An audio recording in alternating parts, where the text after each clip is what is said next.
They thought she was just another poor black woman who'd wandered into the wrong place. But when she pulled out her phone, the entire cafe froze like a museum exhibit.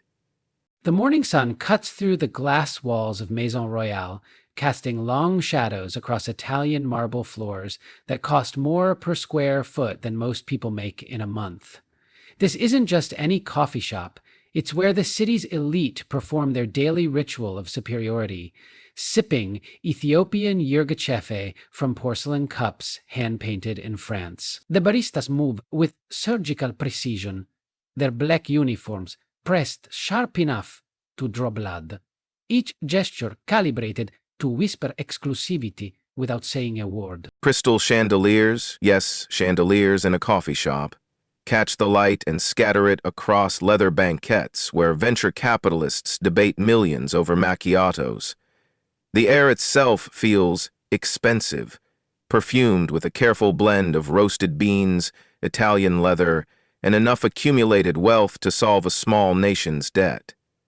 Every surface gleams with the kind of aggressive cleanliness that suggests dirt wouldn't dare exist here. The background music, classical, of course, plays at exactly the right volume to suggest culture without interfering with conversation.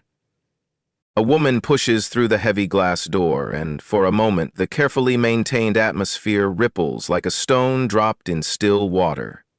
Angela Morrison, 45 years old with natural hair that speaks of abandoned chemical relaxers and found identity, wears faded jeans and a simple white polo shirt.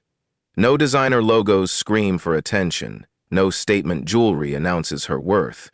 Just comfortable clothes on a Saturday morning, the kind any woman might wear to run errands or meet friends for brunch. Her eyes, though. Her eyes carry weight. They've seen boardrooms and breakdowns, triumph and betrayal, the long climb from nothing to everything.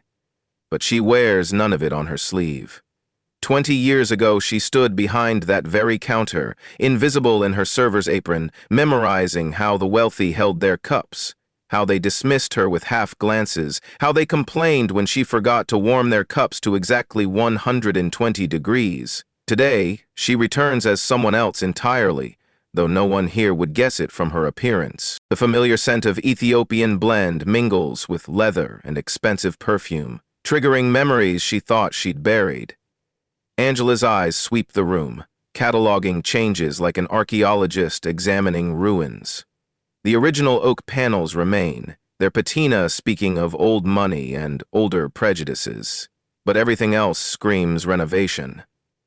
Cold, impersonal luxury, replacing the warm character she once knew. The coffee shop of her memories, where Maria taught her to foam milk and believe in herself, has been gutted and rebuilt as a temple to exclusion. She approaches the host stand where Ashley stands like a guardian at the gates of paradise.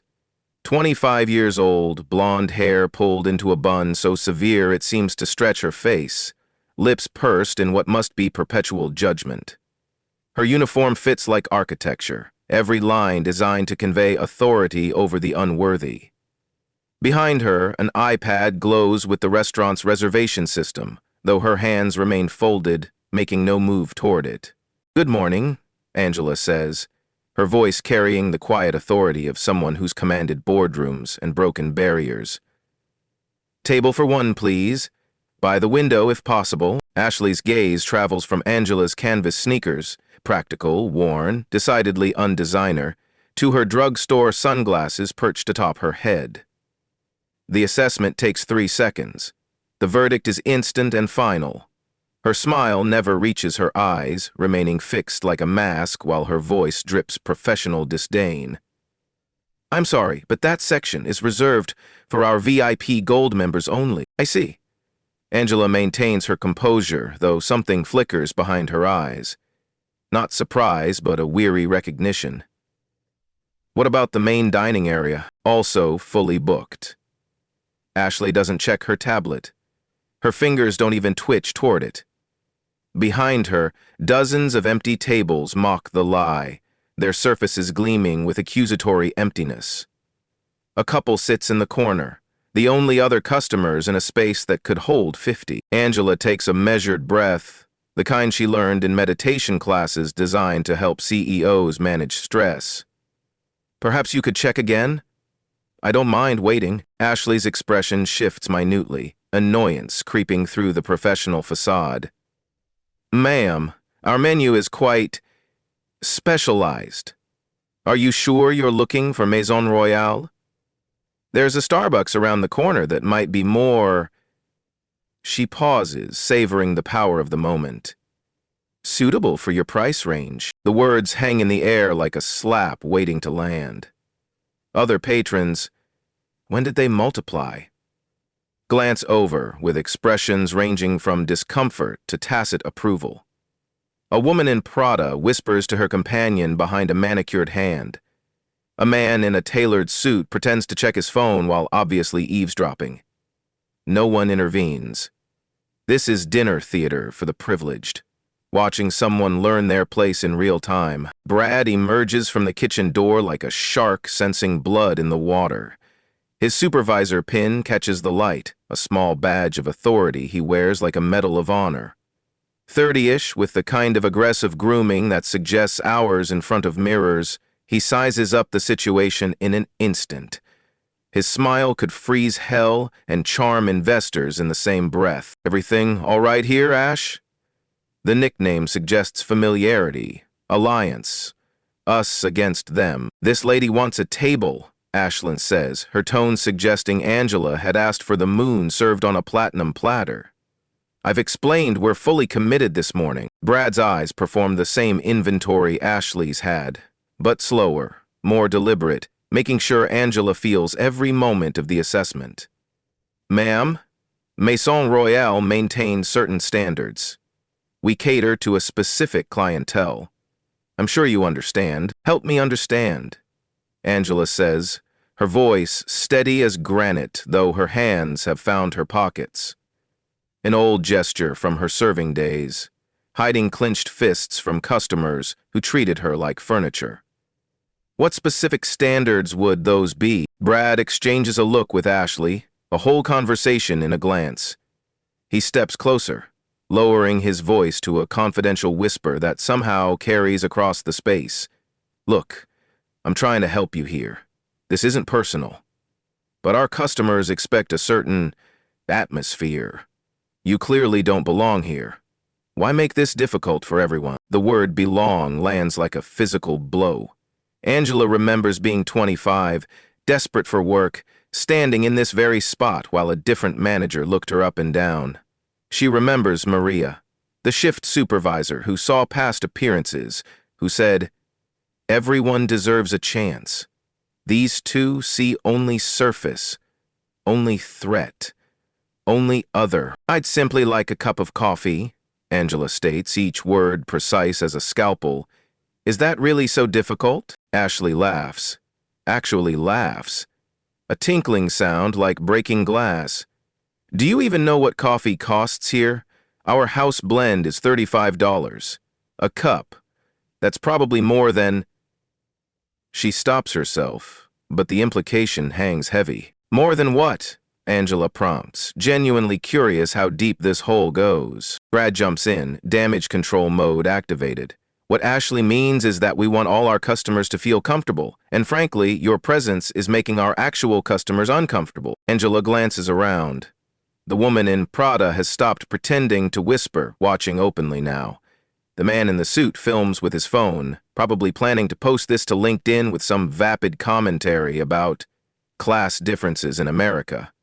Two younger women near the window clutch their designer bags closer, as if poverty might be contagious. "Your actual customers," Angela repeats, tasting each word like spoiled milk. "And what makes someone an actual customer here?" "Please don't make us call security," Brad says, his hand already reaching for his phone. "This is a respectable establishment. We don't want any trouble." The assumption that she represents trouble, not a customer, not a person, but trouble, finally cracks Angela's composure. Her spine straightens, and for a moment, the woman who built an empire from nothing shows through the casual clothes. "Security, for the crime of requesting coffee while black." "That's not..." Ashley starts, but Angela cuts her off with a gesture. No, please, continue. I'm fascinated by your security protocols. Do you call them for everyone who doesn't meet your aesthetic standards, or am I special? Brad's face darkens. Now you're being aggressive. This is exactly why. Why what? Angela steps forward, and both employees step back. Why you don't serve people who look like me? Please, finish that sentence. I'm recording too now. She pulls out her phone. Not the latest model, but serviceable, and aims it at Brad's rapidly paling face. Go ahead. Explain your security policy for the camera. Ashley tries a different tactic, her voice shifting to fake concern. Ma'am, I understand this is frustrating, but there are plenty of other coffee shops that would be happy to serve you, places where you'd fit in better. Why insist on staying where you're not wanted? The casual cruelty of it, the assumption that being unwanted should be accepted, that discrimination is just the natural order of things, ignites something in Angela. She thinks of every meeting where she was the only black face. Every time security followed her in stores despite her American Express black card. Every moment she had to prove she belonged in spaces her money had bought 10 times over. Angela goes very still, the kind of stillness that precedes earthquakes. The morning sun catches her profile, and for a moment she looks carved from obsidian, dark, beautiful, immovable. Then she dials without looking away from Brad's face, each number pressed with deliberate force. James, it's Angela. I'm at the downtown Maison Royale. Her voice carries new steel, forged in furnaces these two could never imagine. Yes, right now, we have a situation that requires your immediate attention. Ashley's smirk wavers but holds. Who are you calling? This won't change anything. We have the right to refuse service. To anyone, Brad adds, rallying. For any reason. It's policy. Angela ends the call and slides the phone back into her pocket with practiced calm. You're right. Your policy is about to change everything. She moves to an empty chair near the entrance and sits, crossing her legs with the patience of someone who's waited 20 years for this moment. You both should probably sit down. What's coming might make your knees weak. Excuse me. Brad's voice climbs an octave, testosterone competing with uncertainty. You can't just, I own this chair, Angela interrupts, her calm more unsettling than any shout. I own this table. I own this entire building as of 9 a.m. yesterday morning. So yes, I think I can sit wherever I damn well please. The silence that follows is absolute. Someone drops a spoon. It rings against marble like a funeral bell. Ashley's face cycles through emotions like a slot machine. Disbelief, confusion, fear, denial, before landing on desperate. You're lying. You can't be. Angela Morrison. Morrison Holdings. Each word drops like a judge's gavel. I wanted to see what 20 years of progress looked like at my first job. Thank you for the demonstration. It's been educational. Brad's hand, still holding his phone, begins to shake. The small tremor spreads up his arm like infection. You can't... We didn't... No, Angela supplies helpfully. Of course you didn't. That's exactly the point. You saw my skin, my clothes, and made every assumption your small minds could muster. You decided I was less than other than, not one of us. She glances at the still filming customers. And you all watched, complicit in your silence. The door bursts open with enough force to rattle the chandeliers. James Harrison, 6'3" of panicked CEO, rushes in, his weekend golf attire wildly out of place among the carefully curated ambiance. His eyes find Angela immediately, and his face performs its own emotional journey from confusion to horror to abject terror. It's Morrison. He's breathless, tie askew, sweat beading on his forehead despite the air conditioning. I'm so sorry. I had no idea you were visiting today. Is everything... He stops, taking in Ashley's stricken face, Brad's defensive posture, the phone's recording from every angle, the tension thick enough to choke on. Oh God, what happened? James, Angela rises, every movement deliberate, each gesture carrying the weight of authority earned in 1,000 boardrooms. Your staff just gave me a masterclass in discrimination. They've been very clear about who belongs in Maison Royale and who doesn't. Apparently, I don't make the cut. James looks like he might vomit on his Italian leather shoes. I don't. They couldn't have. Ashley, Brad, what did you do? Ashley finds her voice, high and desperate as a drowning swimmer. We didn't. No. She didn't say who she was. If we had known, that's exactly the point. Angela turns to face her fully, and Ashley shrinks back as if from heat. You shouldn't need to know who I am to treat me with basic human dignity. You saw my skin color, my clothes, and made a judgment. Both of you, and you... She turns to the watching customers. You all let it happen. Sipped your overpriced coffee while two people humiliated another human being. What does that say about your standards? Brad attempts damage control, his supervisor training kicking in far too late. This is a misunderstanding. We have policies about maintaining the brand image. Stop. Angela's single word cuts him off like a guillotine. Every excuse you make digs the hole deeper. You've just articulated exactly why this culture needs to burn down and be rebuilt from the ashes. James steps forward, hands outstretched as if he could physically hold together his crumbling world. Ms. Morrison, please, let me handle this. Ashley, Brad, my office, now. No. Angela's voice rings with quiet authority that fills every corner of the space. They're done here. Security can escort them out after they clean out their lockers. Ashley, Brad, you're terminated, effective immediately. And James? Call legal. I want to make sure they can't claim unemployment. Actions have consequences. You can't. Ashley's carefully constructed composure cracks completely, makeup running with sudden tears. I have rent. I have student loans. This job is everything. I've worked here for 3 years. And in 3 years, how many people did you turn away for not looking the part? Angela asks, genuinely curious. How many dreams did you crush with your little power trips? How many people like me did you make feel less than human? Ashley can't answer. The truth sits heavy on her tongue. Brad tries anger, the last resort of the privileged when consequences finally arrived. This is wrongful termination. I'll sue. You set us up. This is entrapment. Please do. Angela's smile could cut diamond. I'd love to explain to a jury how you refused service based on race and class, how you threatened to call security on a paying customer, how you made this about belonging and standards. Your own words recorded by at least, she glances around, counting phones, 12 customers. Please, make my lawyer's day. They're bored. The reality finally penetrates Brad's thick skull. His anger deflates like a punctured balloon, leaving only fear. James tries again, desperation lending his voice a quaver. What can we do to make this right? Please, there must be something. Angela considers. 20 years ago, Maria gave her a chance when no one else would. That kindness changed everything. But kindness without justice is just management, and management without accountability is just oppression with dental benefits. Effective immediately, all Maison Royale locations closed for 48 hours.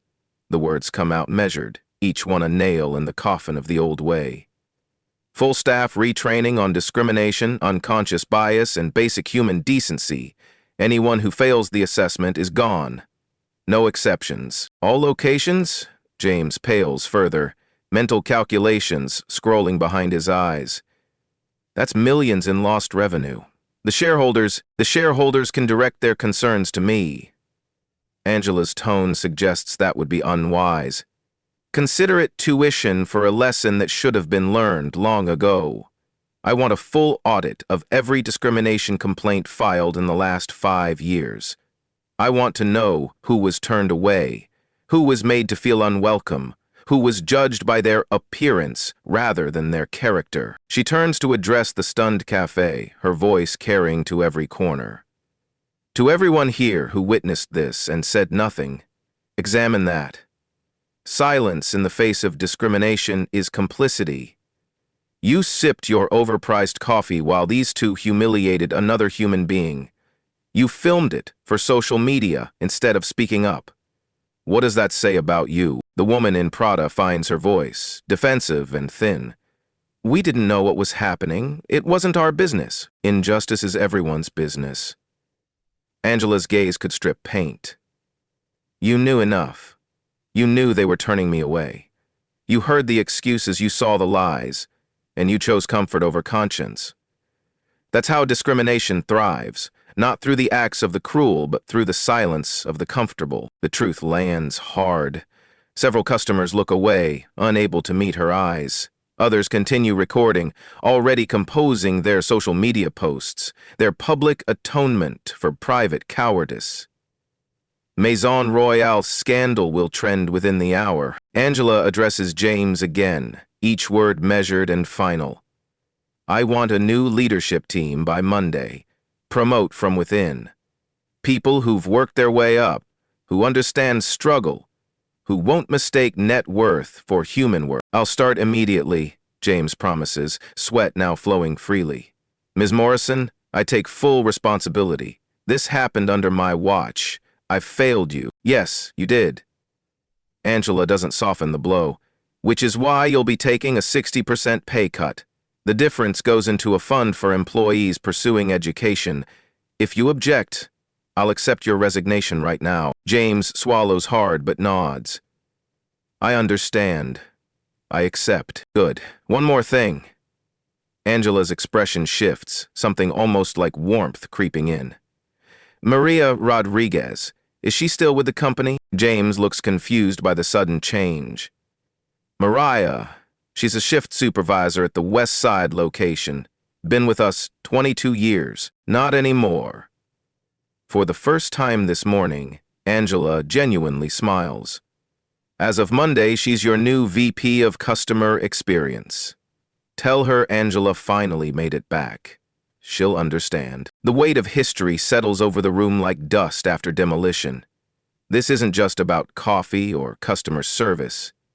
It's about every person ever made to feel small by someone with a tiny taste of power. Every dream deferred by someone else's prejudice. Every door closed because of how someone looked rather than who they were. Angela heads for the door, then pauses, one hand on the glass. Oh, and James, the name changes too. Maison Royale is done. From now on, it's Common Grounds. Because everyone deserves a seat at the table. She turns back one last time, addressing Ashley and Brad directly. You're young. You can learn from this or let it destroy you. The choice is yours. But remember, the person you dismiss today might own your tomorrow, or they might just be a human being deserving of respect. Either way, your behavior was unacceptable. She pushes through the glass door into the morning sun, leaving behind a room forever changed.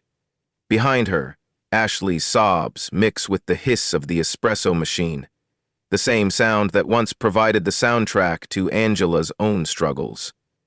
The revolution doesn't start with armies or manifestos. Sometimes it starts with a single cup of coffee denied, and a woman who refused to accept that denial. Brad stands frozen, his entire worldview shattered like the phones that will soon shatter his reputation across the internet. The revolution has been televised, uploaded, and shared. By noon, he'll be infamous. By evening, unemployable. By tomorrow, a cautionary tale told in business schools and diversity seminars. The other customers sit in shell-shocked silence, their morning routine transformed into a morality play they never auditioned for. The woman in Prada quietly closes her purse, her latte cold and forgotten. The man in the suit has stopped filming, staring at his phone as if it might explain how he became part of the problem. The two young women near the window whisper urgently, perhaps reconsidering their own biases, their own silences, their own complicity in systems they've never questioned. James remains standing in the center of his former empire, watching it crumble in real time.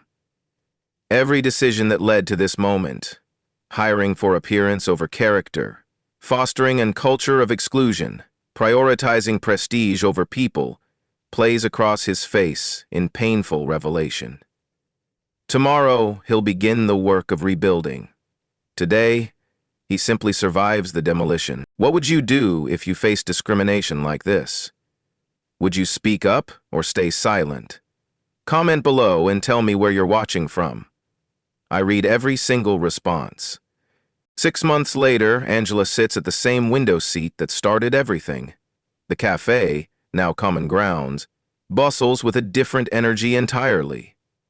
Gone are the chandeliers, replaced with warm Edison bulbs that cast inclusive light. The marble remains, but now bears the scuffs and marks of real life. The leather banquettes have given way to comfortable mismatched furniture that invites lingering rather than intimidating. The clientele reflects the city itself. Construction workers grab cortados beside CEOs. Students study next to socialites. Artists sketch while attorneys draft briefs. Everyone equal in their caffeine needs, their humanity recognized rather than ranked. The dress code sign that once hung by the door, proper attire required, has been replaced with a simple message.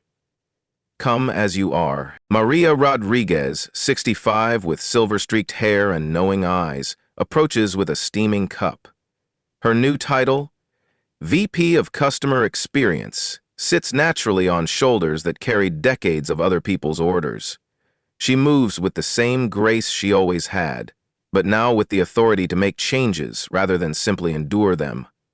Your usual, Angela, though I still say you should try the new blend from that co-op in Rwanda. Maria sets down the cup with practiced ease. You've been saying that for 20 years. Angela accepts the cup with hands that once trembled washing these same dishes. Some things shouldn't change, and some things must. Maria settles into the opposite chair, a liberty she never would have taken in the old regime. I heard Ashley came by yesterday. Angela nods, inhaling the familiar aroma. She wants her job back. Says she's learned her lesson. And? Maria's eyes hold no judgment, only curiosity. I told her to apply like anyone else, no special treatment, positive or negative. She'll interview with the new diversity panel, take the bias training, start at entry level if accepted. Angela sips her coffee, finding comfort in its consistency. Redemption is possible, but it's not guaranteed. She has to earn it. That's fair. Maria glances around the transformed space. More than fair, considering. Through the window, the city moves in its eternal rhythm, but inside Common Grounds, something fundamental has shifted. The photographs on the wall now show employees rather than celebrities, faces of every shade and age, all smiling with genuine pride. The menu includes prices everyone can afford, alongside premium options. The background music ranges from classical to hip-hop to K-pop, reflecting the diversity of both staff and customer. You know what I remember most about that day you first applied? Maria asks suddenly, her voice soft with memory. You were wearing your church dress, the blue one with tiny flowers. Nervous as a cat in a thunderstorm, but you looked me right in the eye and said, I'll work harder than anyone else here. And you said, I don't want you to work harder, I want you to work like you matter. Angela's voice catches slightly. I never forgot that. It changed how I saw myself. Now look at you. Maria gestures around the transformed space. You bought the whole damn place just to prove the point. No, Angela corrects gently. I bought it to change it. There's a difference. Revenge would have been keeping them out the way they kept me out. Justice is opening the doors wider. They sit in comfortable silence. Two women who've seen the worst of what people can be and chosen to build something better. Around them, conversations flow in multiple languages. Laughter crosses economic divides, and coffee serves as the great equalizer it was always meant to be. A young woman approaches, tablet in hand, the new hiring manager, promoted from within. Ms. Morrison, the documentary crew is here. They want to interview you about the transformation. Angela considers. In the 6 months since that morning, Common Grounds has become a case study in corporate transformation. Business schools send students to observe. Consultants write papers about the Morrison model of inclusive leadership. The video of that morning has been viewed 50 million times, spawning a movement of customers demanding better from businesses they patronize. Send them in, Angela decides. But they interview Maria first. This story doesn't start with me. As the young woman leaves, Maria chuckles. Still deflecting credit, still telling the truth. You saw potential in a desperate girl with no experience. That's where this story really begins. Brad never did sue. The video of that morning destroyed any case he might have had, along with his career in hospitality. He became the face of everything wrong with customer service, his name synonymous with discrimination disguised as standards. Last anyone heard, he was working at a car dealership in another state, hopefully having learned something about judgment. His LinkedIn profile remains private, his Twitter deleted, his Instagram scrubbed of any evidence he ever worked at Maison Royale. Ashley's journey proved more complex. After 6 months of soul-searching and genuine education, including volunteering at community centers and attending racial justice workshops, she did return. Not to her old position, but as a trainee, making minimum wage plus tips. She now leads the company's bias interruption workshops, using her own spectacular failure as a teaching tool. Her TED Talk, "The Day I Lost Everything and Found My Humanity," has 3 million views. Growth is possible, even from the deepest mistakes. James Harrison kept his job but never recovered his swagger. The pay cut forced him to sell his boat, downsize his house, and confront the privilege he'd worn like invisible armor. He became a better leader through loss, perhaps the only way real change happens. His wife later told Angela that it saved their marriage, forcing him to see her as a partner rather than an accessory. In Maison Royale, the name exists now only in case studies and cautionary tales. Common Grounds expanded to 30 locations in 18 months, each one a small revolution in radical inclusivity. The shareholders initially balked at the reduced profit margins. Quality coffee at accessible prices meant smaller returns. But Angela held firm, buying out those who couldn't see beyond quarterly reports. Some battles are worth more than money. The transformation rippled beyond coffee. Other businesses in the city began examining their own practices. Are we a Maison Royale or a Common Grounds? Became shorthand for corporate soul-searching. Employment attorneys reported a spike in discrimination audits. Companies suddenly eager to avoid their own viral moment of reckoning. "Mrs. Morrison?" A young man appears at their table, nervous but determined. "I'm Marcus, the new assistant manager. There's a situation at the counter." Angela and Maria exchanged glances. "What kind of situation?" "A customer is complaining that we're serving those people now. Says it's ruining the neighborhood." Marcus looks genuinely puzzled. "I'm not sure how to handle it." Angela rises, Maria beside her. "Let's handle it together. Consider it a teaching moment." At the counter, an older white man in an expensive suit gestures angrily at the diverse crowd. "This used to be a respectable place. Now look at it." "Sir," Angela interrupts smoothly, "I'm the owner. Is there a problem with your coffee?" He turns, takes in her appearance, and his face goes through familiar calculations. But something in her bearing, her absolute comfort in this space, gives him pause. "The coffee's fine. It's the clientele that's the problem." "I see." Angela's voice remains pleasant. "Well, the solution is simple. The clientele is staying. You're welcome to leave. Marcus, please refund this gentleman's purchase. We wouldn't want him to pay for an experience he didn't enjoy." The man sputters. "You can't." "I can. I did. I will." Angela's smile never wavers. Common Grounds serves everyone. If that's not your cup of tea or coffee, there are other options. Though I should warn you, most of them are following our lead. The times, as they say, are changing. He leaves, muttering about lawsuits and social media. The threat feels empty. What's he going to post? Coffee shop serves everyone, owner refuses to discriminate? The crowd that would support him shrinks daily, their voices drowned out by progress. Marcus watches wide-eyed. That was amazing. That was necessary, Angela corrects. And it'll happen again each time we respond the same way, firm, fair, and unapologetic. Everyone means everyone. As the day wears on, Angela reflects on the journey. 20 years from washing dishes to owning the restaurant. From being denied service to setting the standards.